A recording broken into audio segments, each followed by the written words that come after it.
Hello everyone, and welcome to my Days of Our Lives official channel. I hope everyone is having a wonderful day.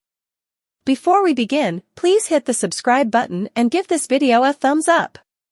Salem respects Martin Luther Lord Jr. Day.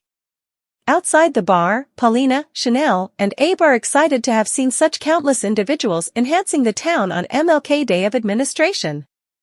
Going along with them in a Brady's bar cover, Johnny gives out espresso. Chanel follows Johnny back inside, where she stresses over Paulina's biopsy results. Nicole approaches Paulina and Abe outside. She shares that Holly's going through tests to check whether she can be moved to Italy for treatment. She'll go with Holly while EJ stays behind to assist with cutting down the medication dealers. Abe guarantees her they're there for her, anything she really wants. Everett has a hard time coming up with words and starts to feel weak as Chad and Everett pick up trash in the park. He sits on the bench and says that he sometimes gets dizzy spells because he is in a coma. He simply needs something to eat. More, off-kilter family meals and a proposition in Day's promotion. In the recreation area, Chad holds a garbage sack and a long rubbish picker. Close to him, Everett holds a brush and stand-up dust dish. In the square, Leo brags to Sloane that he adhered to her spending plan in spite of her denying his 3 solicitations for more cash. He's back procuring his concession at the paper, where his shining woman informant rebound section will knock her socks off. He takes steps to uncover the drained mother on the off chance that she doesn't up her monetary help and walks away. Nicole approaches Sloane. In the wake of getting some information about Jude, Nicole shares that Holly could be going to Italy for treatment. Sloane transfers that she's been petitioning God for them. Nicole is shocked to hear that, yet being a mother has made Sloane more strict. More, Days Doug, Bill Hayes, kicked the bucket at 98. Leo Riley scrunches his face at Sloane, who holds an espresso mug in the square.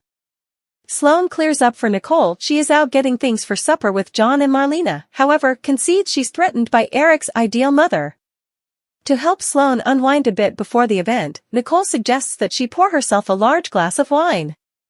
Be that as it may, Marlena is simply human. She even once engaged in extramarital relations with John.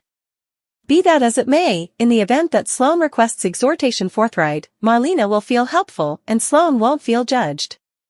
The remainder of the night will smooth sail. Sloane expresses gratitude toward Nicole for her solid counsel. More, Adam Sandler's accolade for AMC's late Alec Musser. Everett recuperates in the wake of eating a protein bar in the newsroom. During Mayor Price's podcast, he and Chad discuss keeping an eye out for health issues. Leo barges in, disheartened there isn't more pomp for his return. Chad calls attention to that his most memorable segment is late. Leo sends it to them, promising it merits the pause. Surprisingly, both men concur after reading it. After erroneously having the police approached her for taking in a store, Jada enters the bar with Rafe. She stresses over returning to work, however Rafe guarantees her it's okay to stop for a dinner following a harsh day. She also ought to have taken the day off because it is a holiday. Jada generally works this occasion to respect what Dr. Lord represented, administration to other people. She's cheerful, she will do what she does, to some degree, because of him. In his day, she cannot envision a woman of color working as a detective for a metropolitan police department. Johnny hands Rafe and Jada menus, making sense of he's aiding his granddad Roman out since Tate's nowhere to be found. Chanel offers Jada sweet pieces donuts since she's had the morning from damnation. Jada enthusiastically acknowledges. More, Johnny and Chanel sit at Rafe and Jada's table at the pub. The primetime Emmy winner remembers Bill Hayes' kindness. Wearing a Brady's bar cover, Johnny folds his arms with a weak grin, and Chanel radiates. Rafe smiles at Jada, who investigates a baked good box. Afterward, Jada dreams to Rafe that certain individuals would exhort that Dr. Lord would believe that she should disregard what occurred and push forward. In any case, she doesn't imagine that is what he implied by any means. She thinks when you see foul play, you need to follow through with something. Johnny asks Chanel at a different table if she has ever been profiled like Jada. Is it safe to say that you are joking? She answers. Not more than a day or two ago, a woman grasped her satchel when she strolled by in the square. Johnny's never seen it when he's with her. Chanel brings up he's not searching for it, but rather it happens all over the place. Indeed, even in Italy, individuals were taking a gander at them for being an interracial couple. At the point when her mom was a youngster, it would have been unlawful for them to get hitched in many pieces of this country. They've progressed significantly, however, there's still quite far to go. At The Observer, Chad and Everett acclaim Leo for his article, which subtleties how Bayard Rustin, a transparently gay African-American, helped Dr. Lord sort out the walk on Washington. Leo makes sense of that many individuals have close to zero familiarity with him since, in those days, the vast majority would have rather not connected different social liberties as a feature of a similar development. Everett intends to publish it under Leo's actual name rather than his lady whistleblower pseudonym. Chad falters. More mentality changes, startling goodbye in Day's platform. At the bar, Rafe relates being profiled at a store since his last name is Hernandez. Jada can relate, however essentially his hair is definitely not something entire. She brings Chanel over, and they wonder over individuals continuously needing to contact their hair. As Johnny serves them food, Jada reviews her mother not being excited her most memorable spouse was a white Jewish person. Rafe trusts she dealt with it. Jada says her significant other vanished on her, so it was all debatable. Johnny raises the Caring case, which struck down regulations forbidding interracial marriage, permitting them to wed whomever they needed. According to Chanel, whomever did not include couples of the same sex. Being a person of color who's likewise sexually open, she's quit marking herself since it's debilitating being such countless kinds of other. Jada thinks not recognizing it is depleting, as well. More, Peter Reckel's single-word clarification for Beau's non-attendance.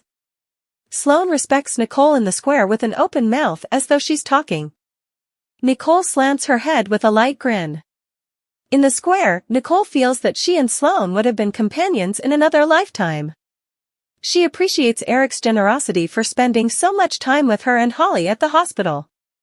Sloane is aware that he will always love Nicole and Holly. She'll simply need to live with that. Upset, she surges off. In the newsroom, Chad stresses over the aftermath from Leo's article. Screw the aftermath, Everett counters.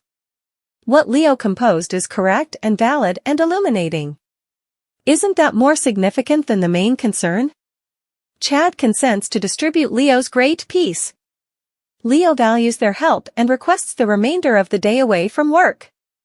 Chad gives him a brush to go tidy up the recreation area, all things considered. In her office, Paulina acknowledges Abe's proposal to go with her when she gets her biopsy results. He monitors the controls while she starts her digital broadcast with a James Baldwin quote, "It is impossible to alter every situation." At the point when she hacks and battles to speak, Abe bounces in to complete it with her. However, nothing can be changed until it is confronted. More, the secret extends with respect to John's and Steve's past. Paulina holds Abe's hand as she talks into a receiver at her work area. Opposite her, Abe wears earphones before podcasting hardware. At the bar, Johnny lets Rafe know the amount he revered him as a youngster. He thought he'd be in the FBI like him, yet Rafe knows Johnny's a narrator. An unemployed narrator, Johnny brings up. He hasn't felt more useful in a long time than he does volunteering at the pub. Perhaps now is the ideal time to think about a significant vocation way. Chanel thinks significant is subjective depending on each person's preferences.